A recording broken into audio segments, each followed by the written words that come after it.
بسم اللہ الرحمن الرحیم الحمدللہ والصلاۃ والسلام علی رسول اللہ۔ حالیہ دنوں میں سوشل میڈیا کے ذریعے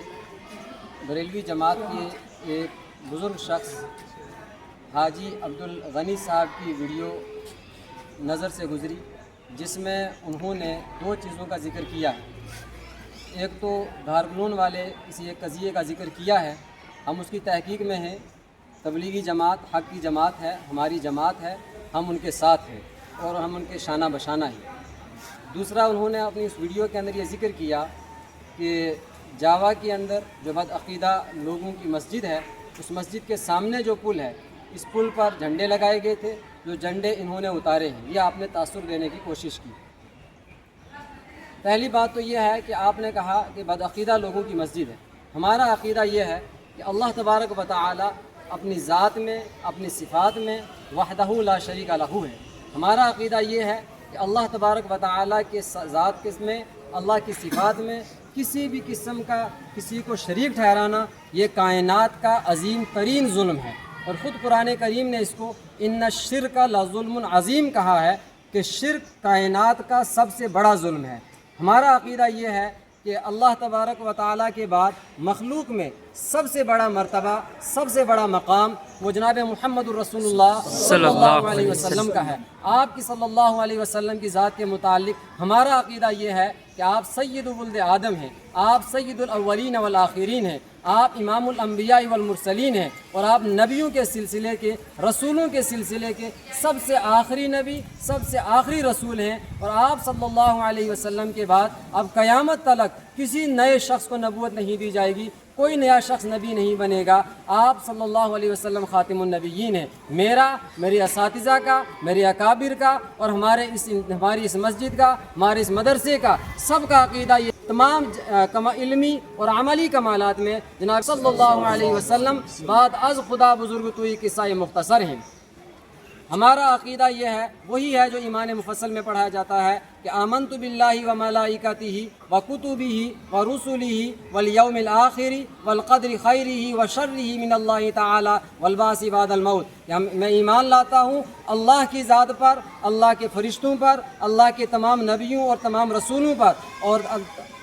اللہ کی تمام کتابوں پر جو بھی اللہ تعالیٰ نے بھیجی ہیں، تمام کتابیں برحق ہیں۔ آخرت کے دن کو ہم مانتے ہیں، اور ہم یہ مانتے ہیں کہ دنیا کے اندر جو کچھ ہو رہا ہے، جو آج تک ہو چکا ہے، جو آئندہ ہوگا، وہ سب اللہ کے اذن سے، اللہ کی مشیت سے ہوتا ہے۔ اور قرآن کریم کے حکم کے مطابق کہ ما تسقط من ورقۃ الا یعلمها، کہ درخت کا کوئی پتا بھی نہیں گرتا ہے مگر اللہ تبارک و تعالیٰ کے علم میں ہوتا ہے۔ اور ہم اس بات پر بھی عقیدہ رکھتے ہیں، یہ ہمارا یقین ہے کہ ہم مرنے کے بعد دوبارہ زندہ کیا جائے گا، دوبارہ اٹھایا جائے گا۔ یہ ہیں ہمارے وہ عقائد۔ اگر آپ ان عقائد کو بدعقیدگی کہتے ہیں تو یہ آپ کی مرضی ہے، آپ جانیں، لیکن میں یہ سمجھتا ہوں یہی اصل ایمان والوں کا عقیدہ ہے، یہی اہل ایمان کے عقائد ہیں، اور یہی سچے عقیدے ہیں۔ اور اس میں آپ نے یہ بات، اس میں 2 مرتبہ یہ بات کہی کہ میں نے سنا ہے، ہم نے سنا ہے، یہ بات سنی ہے کہ، اور یہ آپ نے بار بار سنی کا لفظ جو آپ نے اس میں بولا ہے، تقریباً 2 مرتبہ بولا ہے، اور ذکر کیا کہ اس مسجد کے سامنے پل پہ جو جھنڈے لگے تھے وہ جھنڈے ان نے اتارے ہیں۔ تو آپ کو یہ بات سب سے پہلے میں بتانا چاہتا ہوں کہ حاجی صاحب، آپ عمر میں ایک بڑے شخص ہیں، اور آپ کو یہ معلوم ہونا چاہیے تھا کہ قرآن کریم میں اللہ تبارک و تعالی نے فرمایا کہ یا ایھا الذین آمنوا ان جاءکم فاسق بنبأ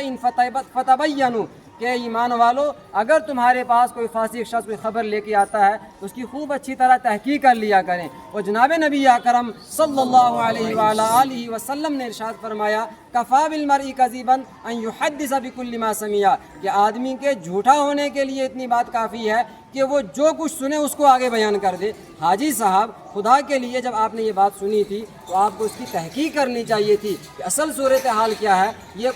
یہ پل آپ سے کوئی بہت زیادہ دور نہیں ہے، آپ یہاں آ کر کے یہاں معلوم کر سکتے تھے، کیمروں کے ذریعے آپ تحقیق کرا سکتے تھے۔ ابھی بھی ہم آپ کو یہ بتاتے ہیں، آپ کیمرے کے ذریعے تحقیق کرائیں، آپ انتظامیہ کے ذریعے تحقیق کرائیں کہ کون ہے جس نے ایسا کیا ہے، لیکن اس طرح بغیر تحقیق کے کسی پر الزام لگانا، بہتان باندھنا، یہ بہت بڑا جرم ہے، بہت بڑا گناہ ہے۔ میں سمجھتا ہوں کہ آپ یہ جو ایک مومنانہ فراست کے تحت میں